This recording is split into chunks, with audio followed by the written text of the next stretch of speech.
ఉన్న బంగారాన్ని విడిపించి ఆ రోజు ఆన్లైన్ రేటుకే మేము కొంటాం. Sharma gold company. మీ బిజినెస్ ఏదైనా మీ ఊర్లో ప్రమోషన్ చేయాలంటే అది సుమన్ టీవీతోనే సాధ్యం. ఇప్పుడే సంప్రదించండి. నమస్తే, వెల్కమ్ టు సుమన్ టీవీ. నేను ప్రేమ్. ఈ రోజు ఉమ్మడి నల్గొండ జిల్లా పరిధిలోని కోదాడకు వచ్చినాం. కోదాడ దగ్గర ఉన్న కూచిపూడి గ్రామంలో ఒక ఇద్దరు ప్రేమికులను మీ ముందుకు తీసుకొస్తున్నా. ప్రేమ గుడ్డిది, ప్రేమ చెవిటిది, ఇంకేదేదో అంటుంటాం. కానీ ఈరోజు ఒక ఆంధ్రాకు చెందిన అబ్బాయి తెలంగాణ అమ్మాయిని ఎలా ప్రేమించి పెళ్లి చేసుకున్నాడు, అసలు వీళ్ళ ప్రేమకున్న స్పెషాలిటీస్ ఏంటి, ఒకసారి మనం మాట్లాడదాం. చాలా ఇంట్రెస్టింగ్ ఉంటది, ఎందుకంటే ప్రేమ గురించి చాలా మంది చాలా కామెంట్స్ చేస్తుంటారు. కానీ వీళ్ళను చూసిన తర్వాత అరే రియల్ లవర్స్ రాబాయ్ అనిపిస్తుంది. ఒక్కసారి వాళ్ళని పరిచయం చేస్తా, రండి వాళ్ళ ఇంటికి వెళ్దాం.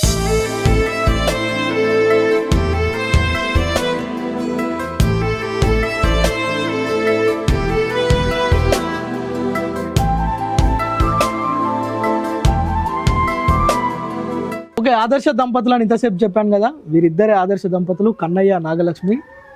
కన్నయ్య ఆంధ్రాలోని ఒక HCL కంప్యూటర్ షోరూంలో హార్డ్వేర్ ఇంజనీర్గా వర్క్ చేస్తున్నాడు. తెలంగాణకు చెందిన నాగలక్ష్మి, ఈమె పూర్తిగా వికలాంగురాలు. మనం విజువల్స్లో మీరు చూడొచ్చు. అతను కన్నయ్య నాగలక్ష్మిని ఒక పాపను తీసుకెళ్ళినట్టు, వాళ్ళ బిడ్డను తీసుకెళ్తున్నాడు. బిడ్డ కాదు, వాళ్ళిద్దరు భార్యాభర్తలు. మామూలు భార్యాభర్తలు కాదు, ఇద్దరు లవ్ మ్యారేజ్ చేసుకున్నారు. వారికి ఒక పండంటి బిడ్డ లక్కీ. ఆమె పుట్టడంతో వీళ్ళకి లక్కీ కలిసి వచ్చిందట. ఆమెకు కూడా లక్కీ అని పెట్టుకున్నారు. అసలు ఎట్లా వీళ్ళిద్దరూ ప్రేమ వివాహం చేసుకున్నారు, వీళ్ళ ప్రేమాయణం ఏంది, ఎలా ఈ ఊర్లో ఆదర్శంగా ఉండగలుగుతున్నారు, ఈ ఊరోళ్ళు అందరూ మా చుట్టాలే అన్న అని ఆంధ్రాకు చెందిన కన్నయ్య మాట్లాడుతున్నాడు. ఒకసారి మాట్లాడదాం. హలో కన్నయ్య, నాగలక్ష్మి, బాగున్నారా? ఏంటి అసలు మీ ఇద్దరికి ఎక్కడ కుదిరింది ఈ ప్రేమ? తను విజయవాడలో వర్క్ చేస్తాడు సార్, నేను కోదాట్లో చేస్తాను. ఏం చేస్తావు? నువ్వేం చేస్తావు? బాలాజీ ప్రింటింగ్ ప్రెస్ లో వర్క్ చేసేది. కన్నయ్య ఏం చేసేది? కన్నయ్య ఏమో HCL కంపెనీలోకి వెళ్ళేది. చిన్న ఫోన్ ఉండేది, పక్కన ఆంటీ అన్నదిగా ఒక అతను ఫోన్ నెంబర్ కి కాల్ చేయవారా, నేను ఇట్లా వంటకని వెళ్ళాను హోమ్ లోకి, తనతో మాట్లాడతా అంటే సర్లే అని చేస్తే ఆంటీ ఫోన్ బిజీ వస్తుంది, మరి తర్వాత కాల్ చేస్తారులే అని అన్నాను. పెట్టేశాను. తర్వాతకి ఇతను ఫోన్ చేశాడు. ఇతను ఫోన్ చేశాక అన్నయ్య ఆంటీ బాగున్నారా అది ఇదని అన్నాడు. అన్నాక ఆంటీ అన్నదిగా ఏంటి కన్నయ్య బాగున్నారా అది ఇదంటే, ఆంటీ మా అన్నయ్య చనిపోయాడు ఇట్లా ఇంకా అది అని చెప్పాడు. చెప్పాక ఆంటీ వెళ్ళిపోయింది బయటికి పాలు దాటానికని. ఇతను ఫోన్ చేస్తుండు. ఫోన్ చేస్తుంటే ఆంటీ లేదండి బయటకు వెళ్ళింది, మరి ఆంటీ వచ్చాక చెయ్యండి అని అన్నాను. సరే మీరు ఎవరంటే ఆంటీ పక్కన నేను రెంట్కుంటున్నానండి అని అన్నాను. అన్నాక అయిపోయింది. ఇంకా ఫోన్ లో అట్లా మాట్లాడుకుంటా ప్రేమ స్టార్ట్ అయింది. నేనే చెప్పా ఫస్ట్ లవ్. ఇంకా చెప్పావా నువ్వు? అంటే నాకు ఇలా కాళ్ళు లేవు, నేను ఇట్లా నడుస్తాను, నీ ప్రాబ్లం చెప్పినా? అన్ని చెప్పాను. ఏమన్నాడు అప్పుడు చెప్పినప్పుడు? నేను ఏంటి ఆంటీతో మాట్లాడతారా ఏంటి, మీకు గర్ల్స్ తో మాట్లాడరా అది ఇది కూడా అన్నాను. అదేం లేదండి అది అని ఇతను అన్నాడు. అన్నాక మీరేం చేస్తారు ఏంటి అది అంటే, నేను బాలాజీ ప్రింటింగ్ ప్రెస్ లో పోతానండి, వర్క్ చేస్తాను అది అన్నా. అయితే ఆంటీ నీ గురించే చెప్పింది, అమ్మాయి మంచిదే కానీ కాళ్ళు లేవు అది ఇది అని అన్నది. నీకు ఉన్నాయా లేవా అంటే, నాకైతే కాళ్ళు లేవండి, పూర్తిగా అమ్మాడతాను, నా పని నేను చేసుకుంటాను, నేను ఎవరిని హెల్ప్ అడగను, కానీ ఒకటి నేను దండి అన్నదు కలాప చల్లాలంటే నీకు చల్లాను, బయట పనులకైతే పోలాను, కూర్చున్న పనులు అయితే అన్ని చేస్తాను అదని చెప్పిన. అయితే మా సార్ అన్నాడుగా, మరి నేను ఇప్పుడు చేసుకోను. అప్పటికి మీ సార్ కాలే కదా అన్నయ్య, ఇప్పుడు మీ ఆయన అని అన్నాడు. అన్నాక మా అన్నయ్య చనిపోయాడండి, మరి ఇప్పుడే మ్యారేజ్ చేసుకోకూడదు అది అని అంటే, ఇతను గుడిదల్లో అంటే వాళ్ళ మామగారి కాడ నందమూరులో ఉన్నాక అదేం లేదు ఇష్టపడ్డాం కాబట్టి పెళ్లి చేసుకోవాల్సిందే, సెంటిమెంట్స్ ఏం లేవు ఇంకా మరి మీ ఫ్యామిలీకి వెళ్తే వద్దంటారు, మా ఫ్యామిలీకి వెళ్తే వద్దంటారు, నువ్వు ఎక్కడున్నావో ఏంటో నాకు అడ్రస్ అవన్నీ చెప్పు, నేను వచ్చేస్తాను ఈ కాడికి అని అన్నా. అంటే నేను అడ్రస్ అవన్నీ చెప్పిండు. విజయవాడ ఒక్కదాన్నే వెళ్ళాను ఆయన కోసం. నైట్ 1 గంట అయింది. అయితే నేను విజయవాడ బస్ స్టాండ్ కాడికి వచ్చిండు. అంటే ఆయన రమ్మని చెప్పిండా, నువ్వు వెళ్ళావా? తనే చెప్పలేదు, తాను ఇంకా అడ్రస్ అవన్నీ చెప్పిండుగా. నేనే వెళ్ళిపోయి విజయవాడ బస్ స్టాండింగ్ లో దిగాక ఫోన్ చేసా, నేను వచ్చాను కన్నయ్య ఇక్కడికి, విజయవాడ బస్ స్టాండింగ్ లో ఉన్నా అంటే ఇతను వాళ్ళ ఫ్రెండ్ ఎంగేజ్మెంట్, వాళ్ళ ఫ్రెండ్ దగ్గర అమౌంట్ తీసుకొని ఇట్లా సంగతి మీ చెల్లి వచ్చిందంట, మళ్ళీ బాగోదుగా అట్లా బస్ స్టాండింగ్ లో ఉంచితే అని ఈయన నా కోసం ఆటో కట్టించుకొని వచ్చిండు. వచ్చి ఇంకా నందమూరి తీసుకుపోయిండు. నందమూరి తీసుకుపోయి వాళ్ళ నాయనమ్మకి వాళ్ళ తాతయ్యకి చెప్పిండు, ఇది పరిచయం చేసిండు. నేను చేసుకున్న అమ్మాయి ఈ అమ్మాయి, అదేంటి నువ్వు చేసుకుంటా అంటే నువ్వు ఈ అమ్మాయికి కాళ్ళు లేవు, నీకు కాళ్ళు ఉన్నాయి, నువ్వు ఎట్లా చేసుకుంటావు, పనులన్నీ చేయాలంటే చందాలంటే ఎట్టా హీరో లాగా ఉన్నాడు, అమ్మాయిని ఎట్లా చేసుకుంటావు అన్నారా అని అన్నారు. అన్నాక నాకైతే తెలియదు, నేను అమ్మాయినే చేసుకుంటా అమ్మాయినే చేసుకుంటా లేకపోతే పెళ్ళే చేసుకోను అని వాళ్ళ నాయనమ్మకి తాతయ్యకి చెప్పారు. నువ్వు నాకు చెప్తే కాదు, మీ నాన్న ఒప్పుకోవాలి, మీ వాళ్ళు ఒప్పుకోవాలి, మీ బాబాయిలు, మీ పిన్న వాళ్ళు మిన్నయ్య వాళ్ళు అందరు ఉన్నారుగా. అది అంటే ఎంతకాలం అయిందమ్మా నాగలక్ష్మి మీ పెళ్ళి? మా పెళ్ళయి 3 సంవత్సరాలండి. 3 సంవత్సరాలు అయిందా? ఏప్రిల్ 22వ తారీఖు గురువారం రోజు. అది విజయవాడ గుడదల్లో అయింది పెళ్లి మాకు. గుడదల్లో అయింది. ఓకే, అక్కడ పెళ్లి చేసుకున్నాం. పెళ్లి అంతకుముందు ఎప్పుడైనా మీరు వీడియో కాల్స్ మాట్లాడుకోవడం అట్లాంటివి ఇద్దరి దగ్గర చిన్న ఫోన్ ఏమైనా మాటలే, ఇంకా ముఖాలు చూసుకోవడం ఏం చూసుకోవాలి. ఆల్రెడీ అలా చెప్పంగానే నాకు అనిపించింది, చేసుకుంటే ఇలాంటి ఆమెను చేసుకుంటే మనం కూడా మనతో పాటు అంటే మనకి ఇష్టమై వికలాంగులు నాకు చాలా గౌరవిస్తారు సార్. వికలాంగులు అందరికి నేను చాలా గౌరవిస్తాను. కానీ మనం వాళ్ళు కూడా నాకు లాగే గుణం కూడా చాలా మంచిది. దాని గురించి నేను ఇష్టమై చేసుకున్నాను సార్. ఇంట్లో చెప్పినప్పుడు ఏమన్నారు? ఇంట్లో చెబితే ఏంద్రా నువ్వు ఎందుకు ఒప్పుకోవాలా, నువ్వేంద్రా నువ్వు ఇలా ఉంది అలాంటి ఆమెను ఎందుకు చేసుకున్నావు అన్నారు. నాకు ఇష్టమై నేను చేసుకున్నా, మీరు ఇష్టమైతే నా భార్యను చూస్తాకి వస్తే రండి, లేకపోతే అవసరం కూడా అవసరం కాదు కన్నయ్య. నీకు నాగలక్ష్మి బాగా కట్నం ఇచ్చిందా? ఎట్లా డబ్బులు ఏం తీసుకోలేదు. నా ఆస్తి గురించి ఆమె ఆస్తి పర్లా, ఈ ఆస్తి గురించి నేను ఏం ఆశపడలేదు సార్. ఇద్దరు మనుషులు ఒకటే కలిసి కట్నాలు కానుకలు డబ్బులు ఏం తీసుకోలేదు సార్. అది కూడా అంది, నీ ఆస్తి కూడా నాకు అవసరం లేదు కూడా అంది సార్. నేనన్నా మీ ఆస్తులు కూడా నాకు అవసరం లేదు, నా కష్టజీతంతో నిన్ను సాదుకోగలను కూడా అనుకుని చెప్పాను సార్. ఆ మాట చెప్పగానే ఇష్టమయ్యి అంటే ఇక్కడికి వచ్చే ముందే చేసుకున్నాం సార్ పెళ్లి. మీ ఇంట్లో వాళ్ళు ఏమన్నారు? ఫస్ట్ అన్నారు, నువ్వు ఇలాంటి ఆమెను చేసుకోవచ్చు, నువ్వు ఇంట్లో కూడా మా అమ్మోళ్ళ తరపు సొంత మేనత్త, వాళ్ళు మా నాన్నని ఇంట్లో నుండి ఇలా కొట్టేసాను, నేను ఎందుకు రానిచ్చామని అంది మా మేనత్త.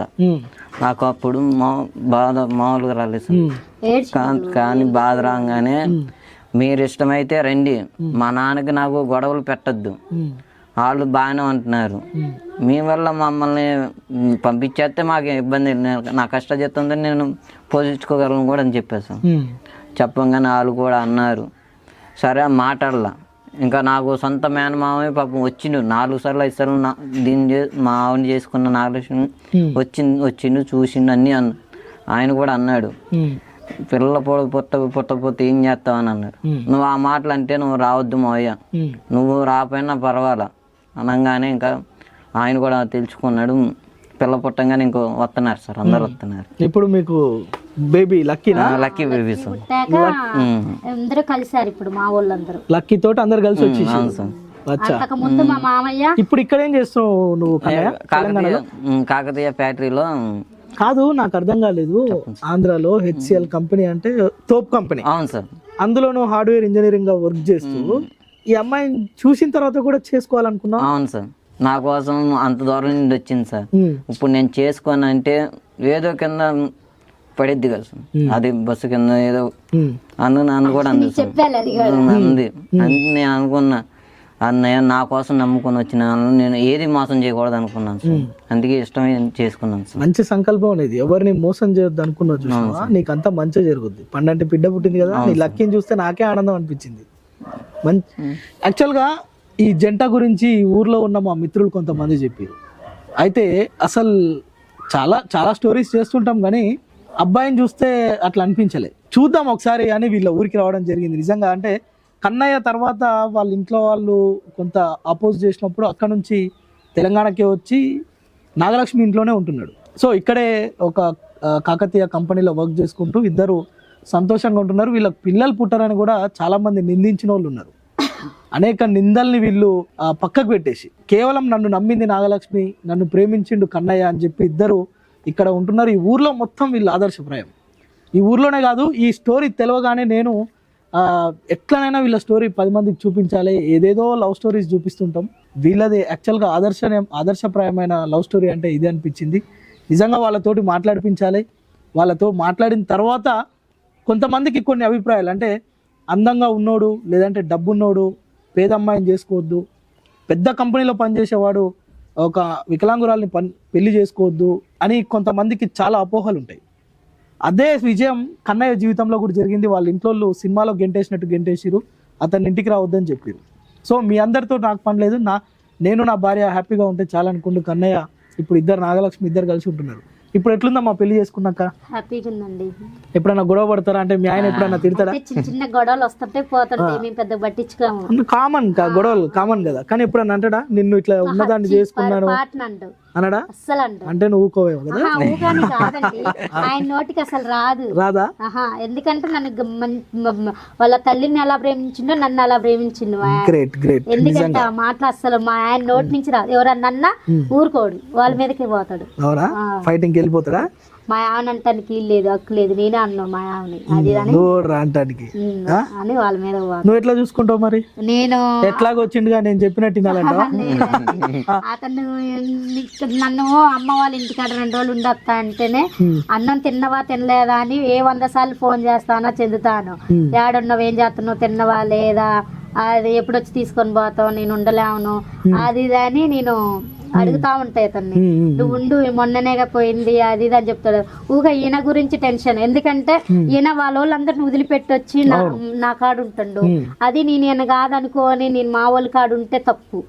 ఆయన ఏమనుకుంటాడు, చూసినవా వాళ్ళ మమ్మీ వాళ్ళ కాడ వాళ్ళ తమ్ముడి కాడ ఉండి సంతోషంగా ఉంది, నన్ను పట్టించుకోవట్లేదు అని ఈయనకు ఒకళ్ళు అనిపించిద్దేమో అని ఆయనకి ఏ నోటు రాకోకుండా చేయకోకుండా నేనే తల్లిని, నేనే తండ్రిని, నేనే భార్య అని ఆయనకి. అవును కన్నయ్య, ఇల్లాక మాట్లాడుతుంటే ఈ ఊరోళ్ళు అందరు నాకు చుట్టాలే అని అన్నావు, ఎందుకని?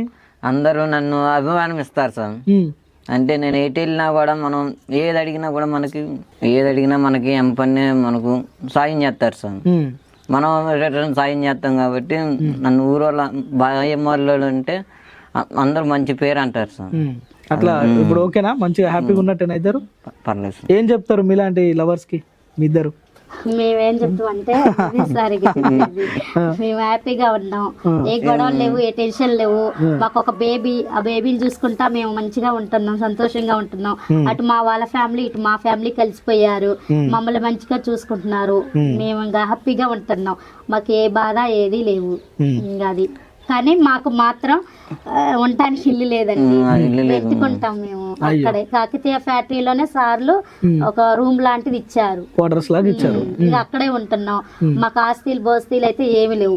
మా మామయ్య సంపాదించిన ఆస్తి మేమైతే ఆశపడట్లేదు. ఎందుకంటే మళ్ళీ ఒకవేళ మనం తీసుకున్నాం అనుకో, నువ్వెవరు నువ్వేంది అది అని అంటారని నేను వాళ్ళ ఆస్తులు అడగట్లేదు, ఇతను మా ఆస్తులు అడగట్లేదు. ఇక్కడ ఉన్న మీ అత్త మామలు ఎట్లా చూసుకుంటారు? జనరల్ గా మేము అమ్మాయిలను అడగాలి మీ అత్తమామ ఎట్లా చూసుకుంటారు, కానీ ఇక్కడ నిన్ను అడగాల్సి వస్తుంది, ఎందుకంటే నువ్వు నాగలక్ష్మి వాళ్ళ ఇంట్లో ఉంటున్నావు కదా. కానీ మా అత్తయ్య బామ్మది బాగా చూసుకుంటారు సార్. నాకు ఏ ఆపదలో ఉన్న అత్తయ్య బామ్మది సాయం చేస్తారు సార్. సాయం చేస్తే మనకి ఒంట్లో నాకు వేగింపు అయితే అత్తయ్య బామ్మది చూసుకున్నారు సార్. వాళ్ళిద్దరే చూసుకున్నారు. వీళ్ళకు పిల్లలు పుట్టారని కూడా చాలా మంది ఎగతాలు చేసిరంట, కానీ లక్కీ వీళ్ళకు పుట్టిన తర్వాత వీళ్ళకు అంత లక్కీనే కలిసి వస్తుందంట. సో ఇంకొక మేజర్ ఇష్యూ ఏంటంటే, వీళ్ళ మేజర్ టాపిక్ ఏంటంటే, వీళ్ళ దాంట్లో వీళ్ళ నాగలక్ష్మి వాళ్ళ అన్ననా ఆ పాప ఎవరు? నా అక్క కూతురు. వాళ్ళు ఏమైంది అంటే మా అక్క మా బాగా చిన్నప్పుడే చనిపోయారు, అమ్మాయి చిన్నప్పుడు చనిపోయారు. సో ఇట్లా ఉన్న నాగలక్ష్మి కన్నయ్యలు వీళ్ళు బతకడమే కష్టం అనుకుంటాం, కానీ వీళ్ళ గురించి చెప్పడం నిజంగా ఈ స్టోరీ చేయడానికే ముఖ్య ఉద్దేశం ఏంటంటే, వీళ్ళే ఇట్లా ఉన్నారు. నాగలక్ష్మి వాళ్ళ అక్క బావ చనిపోతే వాళ్ళకున్న ఏకైక పాప, ఆ అమ్మాయిని కూడా వీళ్ళే సాదుకుంటున్నారు. సో నిజంగా వీళ్ళిద్దరు బతకడం అంటే ఓకే, లవ్ చేసుకున్నారు, పెళ్లి చేసుకున్నారు, పిల్లలు అవుతారు, అది కామన్. కానీ వీళ్ళకు ఇంకొక పాప యాడ్ అయింది, వాళ్ళ అక్క వాళ్ళ పాప అంట. ఆ అమ్మాయిని కూడా వీళ్ళే చదివిస్తున్నారు. ఏం చదువుకుంటున్నాను? 10th అయిపోయిందా?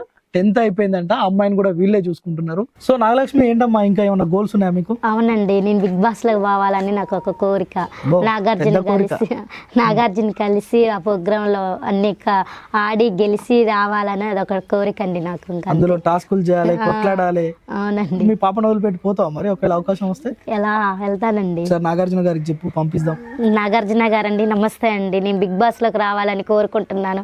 నాకు అప్పటి నుంచో అదే కోరిక అండి, అదొక్కటి తీరితే చాలండి. మీకు మీ ధన్యవాదాలు ఎప్పటికీ మేము మర్చిపోమండి. కోరిక ఉంది, చిలిపి కోరిక అనాలనో దాన్ని పెద్ద కోరిక అనాలనో తెలియదు. బిగ్ బాస్ హౌస్కి వెళ్ళాలి, అక్కడ నా టాలెంట్ చూపించుకోవాలి అనే ఒక తాపత్రయం ఉంది. సో బిగ్ బాస్ ఎవరైతే ఉంటారో మేనేజింగ్ టీమ్ కి, ఇలాంటి వాళ్ళకు కూడా ఒక అవకాశం వస్తే నల్గొండ జిల్లా కోదాడ నియోజకవర్గం కూచిపూడి గ్రామంలో ఉంటుంది ఈ మా నాగలక్ష్మి. సో అవకాశం ఇచ్చే ఒకవేళ అలాంటి సందర్భం ఏదైనా ఉంటే నాగలక్ష్మికి ఇవ్వాలని సుమన్ టీవీ తరఫున కోరుకుంటున్నాను.